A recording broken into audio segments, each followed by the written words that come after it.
দেখছেন শিলিগুড়ি এক্সপ্রেস। কলকাতা বিমানবন্দরের international transit টার্মিনালের কাজ ভেঙে বাইরে বেরোনোর চেষ্টা বাংলাদেশি যুবকের।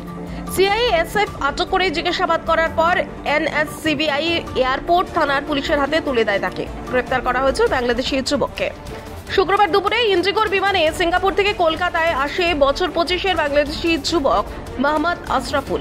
কলকাতা থেকে তার ঢাকায় যাওয়ার কথা ছিল। সূত্রের খবর, ইন্টারন্যাশনাল ট্রানজিট লঞ্চে বসে থাকার সময় হঠাৎ করে লঞ্চের কাঁচ ভেঙে বিমানবন্দরের বাইরে যাওয়ার চেষ্টা করে সে। সিএসএফ তাকে আটক করে জিজ্ঞাসাবাদ শুরু করে। সূত্রের খবর, বাংলাদেশের নারায়ণগঞ্জে বাড়ি আশরাফুলের। কাজের সূত্রে তিনি সিঙ্গাপুরে থাকেন। জিজ্ঞাসাবাদের সময় বেশ কিছু অসংলগ্ন কথাবার্তা বলে ধৃত যুবক। সূত্রের খবর, জিজ্ঞাসাবাদের সময় ধৃত যুবক জানায়, আল্লাহ তাকে বলেছে সূর্যের আলোই তার ক্ষমতা বাড়াবে।